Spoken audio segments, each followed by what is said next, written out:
प्रभु यीशु मसीह के नाम में आप सबों को जय मसीह की। आज की इस वीडियो में पवित्र आत्मा हमारी आत्मा को आमंत्रण देने वाला है। आज की इस वीडियो में पवित्र आत्मा हम सबों को सिखाने वाला है कि किस प्रकार हमारी आत्मा आत्मिक भोज को ग्रहण करके खूबसूरत और बलवंत बन सकती है। तो आइए आज का यह ज्ञानवर्धक अध्ययन हम प्रभु यीशु मसीह के नाम से आरंभ करें। इस अध्ययन को प्रारंभ करने से पहले आइए हम सर्वप्रथम प्रार्थना करें। धन्यवाद सर्वशक्तिमान पिता परमेश्वर, आज के दिन में हम आपके वचनों से जो भी बातें बोलते हैं प्रभु, हमें बोलने की, सुनने वालों को सुनने की सामर्थ्य दे, क्योंकि परमेश्वर तू महान है। हमारी प्रार्थनाओं को सुनने वाला जीवता परमेश्वर, धन्यवाद तूने प्रार्थना सुना। मसीह यीशु के नाम से मांगते हैं, आमीन। दोस्तों, पिछले भाग में हम सबों ने जाना था कि अब हम सबों को जीवन मरण के बंधन से डरने की आवश्यकता नहीं, परंतु आनंद से अब हम सबों को प्रभु यीशु मसीह की आराधना करना है, आनंद से अपने धर्म का अनुगमन करना है। क्योंकि मित्रों, ये जीवन मरण का जो चक्र है वो चक्र मनुष्यों का बनाया हुआ है, अपितु ये परमेश्वर का चक्र नहीं है। सच्चाई ये है कि मनुष्य का एक बार मरना तय है और उसके बाद उसके न्याय का होना भी तय। धर्म शास्त्रों के अनुसार मनुष्य स्वयं की आत्मा को जागृत किए बिना मुर्दों के समान अपना जीवन व्यतीत करता रहता है। पर जैसे ही हमारा साक्षात्कार निरंकार परमेश्वर से होता है, जैसे ही हमारी आत्मा उस महान परमात्मा से मिलन करती है, ऐसी परिस्थिति में हमारी आत्मा स्वयं की दुर्बलता से तड़पने लगती है। दोस्तों, हमारी आत्मा की दुर्बलता को सिर्फ और सिर्फ परमेश्वर का वचन ही दूर कर सकता है। पिछले भाग में हम सबों ने यह भी जाना था कि जो मनुष्य इस आमंत्रण को पाता है वह व्यक्ति धन्य होता है। लूका रचित सुसमाचार 14 अध्याय उसके 16 पद में प्रभु यीशु मसीह अपने बात को बढ़ाते हुए कहते हैं कि यह आत्मिक भोजन तैयार हो गया है, जिसका आमंत्रण परमेश्वर ने मेरे द्वारा कईयों को भेजा है। आप सबों को स्मरण होगा, भले ही इस स्थल को प्रभु यीशु मसीह ने दृष्टांत के रूप में बताया, लेकिन मित्रों सच्चाई यह है कि प्रभु यीशु मसीह हम मनुष्यों को स्वर्गीय बातों का सुसमाचार सुनाना चाहते थे, स्वर्गीय बातें हम सबों को बताना चाहते थे।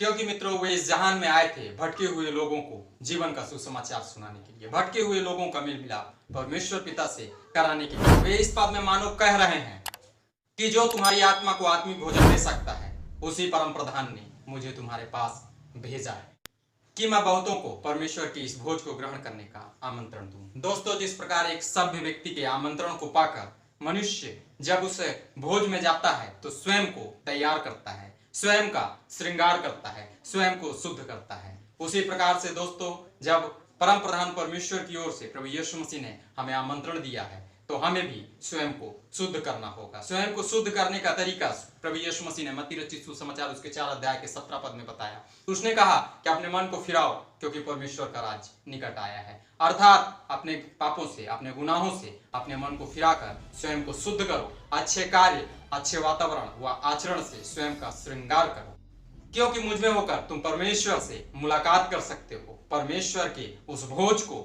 ग्रहण कर सकते हो जो भोज परमेश्वर ने मनुष्यों के लिए तैयार करा है। जो मनुष्य प्रभु यीशु मसीह की बातों का अनुसरण करता है, उस मनुष्य को परमेश्वर के राज्य का वह भोज प्राप्त होने लगता है। दोस्तों, सामान्य सी बात है, जो व्यक्ति ईश्वर पर श्रद्धा एवं आस्था रखता है वही व्यक्ति धर्मशास्त्रों का अध्ययन करता है, और जो व्यक्ति धर्मशास्त्रों का अध्ययन करता है वही व्यक्ति तो स्वर्ग पर विश्वास करता है। इसके अलावा जितने भी मनुष्य हैं जो धर्मशास्त्रों का अध्ययन नहीं करते, जो पवित्र आत्मा की अगुवाई को नहीं प्राप्त करते, जो आत्मिक भोजन को ग्रहण करना नहीं चाहते, उनके लिए ना ही स्वर्ग है और ना ही नरक है।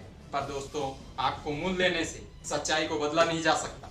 संपूर्ण सृष्टि इस बात की गवाह है कि सृष्टि का रचनाकार एक अद्भुत शक्ति है, जिस अद्भुत शक्ति को हम मनुष्य ईश्वर के नाम से पुकारते हैं।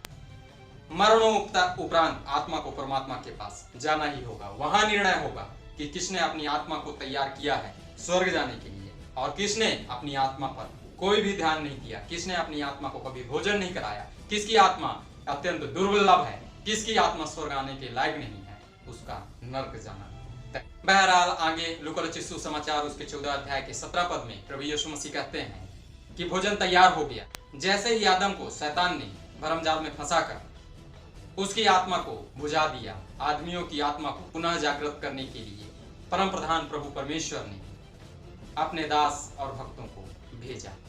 उन्होंने पवित्र आत्मा से परिपूर्ण होकर इन बातों को लिखा, ताकि जब भी आदमी की आत्मा नींद से जाग जाए उसे वह उत्तम भोजन प्राप्त हो सके। अब जबकि सारा आत्मिक भोजन तैयार हो गया है, प्रभु परमेश्वर ने अपने इकलौते पुत्र को भेजकर इस भोज में आने की तैयारी भी हम मनुष्यों को करवा दी है। प्रभु यीशु मसीह ने अपने पिता के आदेश से उस स्वर्गीय भोज का आमंत्रण अपने दास के हाथ हम सबों के पास भेज दिया। किसी भी भोज का आमंत्रण सर्वप्रथम भोजदाता अपने सगे संबंधियों के पास भेजता है। मत्ती रचित सुसमाचार उसके यदि 10 अध्याय को पढ़ा जाए तो सर्वप्रथम प्रभु ने अपने दास को अपने सगे संबंधियों अर्थात यहूदियों के पास भेजा। पर लूका रचित सुसमाचार उसके 14 अध्याय के 18 से 20 पद के अनुसार मित्रों बाइबल बताती है कि यहूदियों ने प्रभु यीशु मसीह के परम प्रधान परमेश्वर के आमंत्रण को ठुकरा दिया।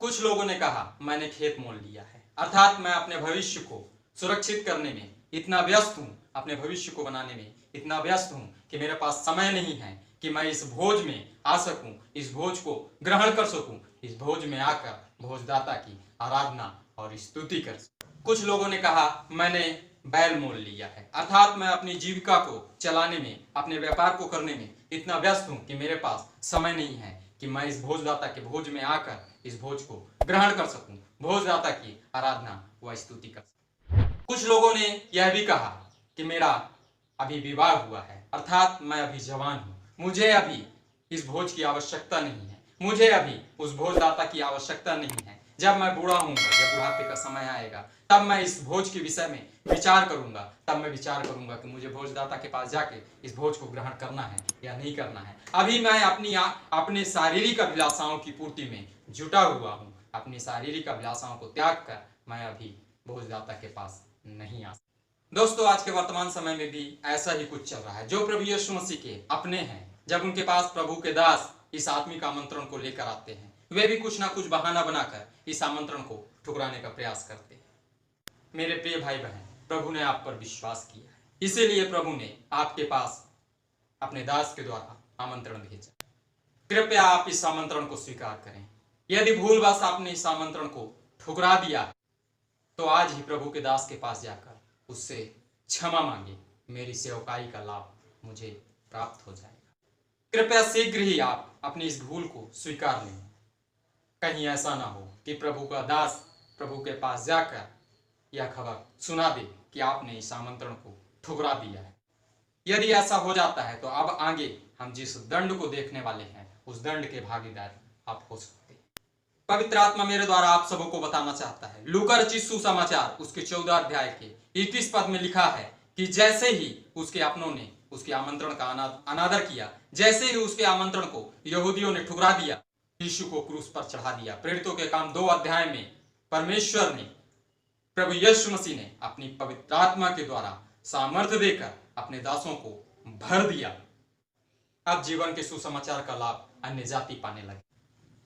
बाइबल में लिखा है कि भोजदाता ने क्रोध में आकर कहा कि नगर में जाओ और टुंडों, लंगड़ों, अंधों को तुरंत इस भोज में बुलाओ, यहां ले आओ। अर्थात यह उत्तम आत्मिक भोज जो प्रभु ने सदियों से अपने लोगों के लिए तैयार कराया था, उस आत्मिक भोज को अब वे लोग पाने वाले हैं जिन लोगों के सामने अब तक जीवन की कोई भी आशा नहीं थी। आप और हम इस बात को बहुत ही अच्छी तरह से जानते हैं कि जब यहूदियों ने इस आमंत्रण को ठुकरा दिया, तब परमेश्वर के दास ने सुंदर फाटक में जाकर उस लंगड़े को उस भोज का आमंत्रण दिया। कुरनेलियुस और कई पापी, कई अन्य जातियों को प्रभु के दासों ने इकट्ठा करके प्रभु के इस भोज में एकत्रित किया। उन सबों के वंशज आज भी प्रभु की आराधना कर रहे हैं, आज भी प्रभु की स्तुति कर रहे हैं, आज भी प्रभु की इस भोज में वे सब ग्रहण होकर इस भोज का आनंद उठा रहे हैं। लूका रचित सुसमाचार उसके 14 अध्याय के 22 से 23 पद के अनुसार जब उसके अपनों ने इस आमंत्रण को ठुकरा दिया, इस आमंत्रण के महत्व को नहीं समझा, तब प्रभु ने कई तुच्छ और पापियों को इस भोज को ग्रहण करने के लिए एकत्रित किया। आज भी प्रभु के कहलाने वाले लोग इस आत्मिक भोज को ठुकराते जा रहे हैं और आज भी अन्य जाति और पापी लोग प्रभु के पास आकर इस भोज का लाभ प्राप्त कर रहे हैं, प्रभु की आराधना स्तुति कर रहे हैं। मसीह में मेरे प्रिय भाई एवं बहन, मैं आप सबों से निवेदन करना चाहता हूँ, पवित्र आत्मा की अगुवाई में मैं आप सबों से कहना चाहता हूँ कि आप सभी अपने सच्चे पिता के घर लौट आइए। प्रभु परमेश्वर ने जो भोज सदियों से आप सबों के लिए तैयार किया है, उस भोज का हिस्सा बन जाइए। दोस्तों, एक बार अपनी आत्मा को नींद से जागने दीजिए। मेरा यकीन मानिए, शैतान की इस भरम जाल की नींद ने आपकी आत्मा को अत्यंत दुर्बल कर दिया है। जैसे ही आप इस आत्मिक नींद से जागेंगे, आपको उस आत्मिक भोजन की आवश्यकता पड़ेगी, जो आपकी आत्मा को इस दुर्बलता से बाहर निकालकर बलवंत बना सकता है। आपकी आत्मा आत्मिक बल प्राप्त करके अनंत जीवन प्राप्त कर सकती है। प्रभु ने जो आत्मिक आमंत्रण हम सबों को दिया है, यदि उस आत्मिक आमंत्रण को हम आज भी स्वीकार नहीं करते, आज भी हम उस आत्मिक आमंत्रण को ठुकराने का प्रयास कर रहे हैं, तो लूका रचित सुसमाचार उसके 14 अध्याय के 24 पद में लिखे वचनानुसार हम सदा काल के लिए जीवन को सर्वदा के लिए खो सकते हैं। प्रभु परमेश्वर अपनी चुनी हुई प्रजा से, अपने लोगों से अत्यंत प्रेम करता है। आज भी जब हम ये सब काम करते हैं तो हम आज भी प्रभु यीशु मसीह को क्रूस की पीड़ा देते हैं। आज भी हम प्रभु यीशु मसीह को गलगत्ता के मार्ग में पैदल चलाने का प्रयास करते हैं। मित्रों, आप स्मरण करें, आप प्रभु के कहलाने वाले लोग हैं, हम प्रभु के कहलाने वाले लोग हैं। क्या हमारे जीवनों से हम आज भी प्रभु यीशु मसीह को पीड़ा देने का प्रयास करें? नहीं मित्रों, हमें प्रभु यीशु मसीह के आमंत्रण को स्वीकार करना ही हो। हमने अपने बाइबल स्टडी के अब तक के दोनों वीडियोस में यह बताने का प्रयास किया है कि आत्मिक जीवन शारीरिक जीवन से अधिक महत्वपूर्ण है। यह शारीरिक जीवन तो मित्रों ज्यादा से ज्यादा 120 वर्षों का ही होगा, लेकिन यह आत्मिक जीवन जो हमारे अंदर समाहित है, यह सदैव काल का होगा, सर्वदा चलने वाला यह आत्मिक जीवन होगा। जिस आत्मिक जीवन को शैतान निरंतर प्रयास करता है विनाश करने का, निरंतर प्रयास करता है नरक ले जाने का, लेकिन हमारा प्रभु यीशु मसीह जो हमसे अत्यंत प्रेम करता है, हमें बहुतायत का जीवन देना चाहता है, सदा काल का जीवन जीना चाहता है, उसने हमारी आत्मा को बचाने के लिए स्वयं को बलिदान किया है, स्वयं को कुर्बान किया है। आज हमें उसकी कुर्बानी और उसके बलिदान को महसूस करते हुए इसकी ओर निगाह उठाकर उसके आमंत्रण को स्वीकार करना है। आप स्मरण करें, आदम का जीवन हंसी खुशी गुजर रहा था, खुशियों के साथ वो प्रभु की संगति करता था, प्रभु की आराधना करता था, प्रभु की स्तुति करता था। लेकिन एक दिन शैतान उसके जीवन में आया, उसने आकर हवा को बहकाया और आदम के हंसी खुशी जीवन को उसने विनाश में बदलने का पूरा प्रयास किया। आदम की आत्मा को गहरी नींद में डालकर वह उसे नरक ले जाए, उसे अपने सहभागी। अब्राहम प्रभु की आज्ञा मानकर कनान देश पहुंचा। उस देश में उसका वंश उत्पन्न हुआ। आराम के साथ अब्राहम के वंशज अपना जीवन गुजारने लगे। उस देश में, कनान देश में अकाल पड़ा। इजरायली लोग मिस्र देश आए। मिस्र देश में जब तक याकूब जीवित रहा वे आराम के साथ जीवन बिताते रहे, लेकिन जैसे ही याकूब मरा के शैतान ने अपनी चाल चल के वहां के राजा फिरौन को बहकाया और प्रभु की चुनी हुई प्रजा इजरायली लोगों को वो प्रताड़ित करने का प्रयास करने लगा, पीड़ा देने का प्रयास करने लगा। दोस्तों, प्रभु महान है। उसने अपने दास मूसा के द्वारा अपनी चुनी हुई प्रजा को पुनः छुड़ाया। प्रभु की चुनी हुई प्रजा को मूसा अपने साथ लेकर चलता रहा, लेकिन शैतान इसके बावजूद भी उन सबों के मनों में कुड़कुड़ाहट उत्पन्न करके निरंतर उनसे पाप कराने का प्रयास करता रहा। यहोशू की अगुवाई में परमेश्वर की चुनी हुई प्रजा इजरायली कनान देश में पहुंचे। वे आनंदमय जीवन व्यतीत करने लगे, पर शारीरिक अभिलाषाएं उत्पन्न कर करके शैतान निरंतर यही प्रयास करता रहा कि कैसे परमेश्वर की चुनी हुई प्रजा को विनाश के मार्ग में चलने के लिए अग्रसर कर। प्रभु परमेश्वर ने अपनी चुनी हुई प्रजा की पुनः सुधि दी। दाऊद जैसे परम भक्त को परमेश्वर ने अपनी प्रजा का अगुआ बनाया, उस देश का राजा बनाया, पर जैसे ही मित्रों दाऊद मरा, शैतान का माया जाल ऐसा इस्राएलियों पर छाया कि उनका पूर्ण रीति से उसने विनाश कर दिया, उन्हें भटका दिया, उन्हें बिखरा दिया। कई दास भक्तों ने प्रार्थनाएं की पर इजरायली बच नहीं पाए। पर हाँ मित्रों, परमेश्वर के दासों की वे प्रार्थनाएं व्यर्थ नहीं गई। परमेश्वर ने अपने दासों की प्रार्थनाओं को सुना और उनकी प्रार्थनाओं से प्रसन्न होकर उसने अपने इकलौते पुत्र को इस जहां में भेज दिया, इस पृथ्वी पर भेज दिया कि वह उनकी चुनी हुई प्रजा को एक बार फिर से यह आत्मिक आमंत्रण दे कि वे आत्मिक भोज खाकर, आत्मिक भोज ग्रहण कर बलवंत होकर, आत्मा को अपनी मजबूत बनाकर, अपनी आत्मा की दुर्बलता हटाकर वे पुनः अनंत जीवन प्राप्त करने के लिए स्वयं की तैयारी को करना प्रारंभ कर दें। आप हमारे साथ इस ऑनलाइन सेवा में अवश्य जुड़ें। इस सीरीज में आगे पवित्र आत्मा मेरे द्वारा आप सबों को शैतान के गढ़ों को कुचलने का तरीका सिखाने वाला है। इस अध्ययन में आप सभी जानने वाले हैं कि कैसे हम इस शारीरिक जीवन को आत्मिक रूप से जी सकते हैं। अपने दैनिक कार्यों को करते हुए भी हम स्वर्ग जाने की तैयारी पूरा कर सकते हैं। आज हम में से प्रत्येक मनुष्य व्यस्त जीवन जी रहा है, लेकिन यकीन जानिए दोस्तों, प्रभु यीशु मसीह मेरे द्वारा इस ऑनलाइन बाइबल स्टडी कक्षा में आप सबों को वो तैयारी सिखाने वाला है, वो तरीका सिखाने वाला है जिस तरीके को सीखकर आप यह व्यस्त जीवन जीते हुए भी अपनी आत्मा को सुरक्षा प्रदान कर सकते हैं, बलवान बना सकते हैं, अनंत जीवन के मार्ग में चलायमान कर सकते हैं। प्रकाशित वाक्य 7 अध्याय बताता है कि प्रभु की चुनी हुई प्रजा में से अभी भी 1,44,000 जन स्वर्ग जाने वाले हैं। लेकिन दोस्तों एक बात को आप हमेशा स्मरण रखें, सदैव स्मरण रखें कि इन 1,44,000 लोगों में 2 गोत्र नहीं है, दान और प्रेम। अर्थात जब उसकी चुनी हुई प्रजा भी विनाश के करीब पहुंच सकती है, तो फिर हम सभी तो अन्य जाति से प्रभु की प्रजा बने हैं। हमें भी शैतान विनाश की ओर अग्रसर कर सकता है, इसलिए हमें अपने उद्धार के प्रति निश्चिंत नहीं होना है, आत्मा में सरगर्म बनना है। दोस्तों अंत का दिन अत्यंत निकट है, अपनी आत्मा को बचाने का हर संभव प्रयास हमें करना है। लोग हमें मूर्ख कहें तो कहें, पर हमें स्वयं को पाप के मार्ग में चलने से बचाना होगा। यदि हम भूलवश कोई पाप कर बैठते हैं, यदि हमसे भूलवश कोई पाप हो जाता है, तो हमारा जामिन जो हमारे लिए कुर्बान हुआ है वो हमारे पापों को क्षमा कर सकता है। और जरूरत है कि हमें उसके आत्मिक आमंत्रण को स्वीकार करना होगा, अपने गुनाहों को मानना होगा, अपने गुनाहों के लिए पश्चाताप करना होगा। आज वर्तमान में शैतान हम में से कई लोगों को भ्रमित कर रहा है कि हम तो पीढ़ियों से प्रभु के हैं, प्रभु हमें स्वर्ग देगा ही। मेरे प्रियो, इस भरम जाल से बाहर निकलिए। स्मरण कीजिए, आपके जो पुरखे थे वे भी अन्य जाति थे, उन्होंने अपने विश्वास और समर्पण के आधार पर प्रभु की करुणा को प्राप्त किया। आप भी उसी तरह समर्पित होकर अपने विश्वास के आधार पर आत्मिक आमंत्रण को स्वीकार करें।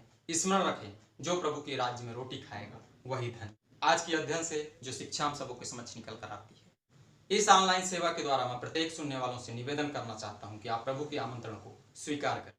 बहानेबाजी कर स्वयं को प्रभु के भोज व प्रभु की आराधना से कदापि दूर न करें, क्योंकि यदि आप ऐसा करोगे तो प्रभु की मेज को ठुकराने वाले ठहरोगे। स्मरण रखें, जब हमारी आत्मा उस आत्मिक भोजन को ग्रहण करके बल पाएगी, तभी वह ऊर्जा हमारी आत्मा को स्वर्ग पहुंचने के लायक बनाए।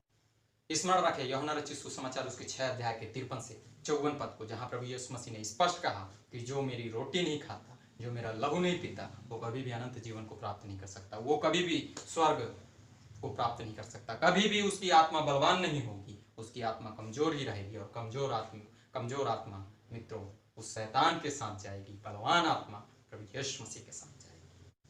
आत्मा का सही रूप से पौष्टिक भोजन परमेश्वर के वचन से ही प्राप्त हो सकता है, जिसका ज्ञान मेरे द्वारा पवित्र आत्मा आप सबों तक पहुंचाना चाहता है। इन वीडियोस को आप अवश्य देखें। कृपया इस सेवकाई में मेरा सहयोग करें, हमारे चैनल को सब्सक्राइब करें और मित्रों हमारे इन वीडियोस को अपने मित्रों में शेयर करें। आप सबों ने इस अध्ययन को सुना, आप सबों का बहुत बहुत धन्यवाद। यीशु मसीह के नाम से।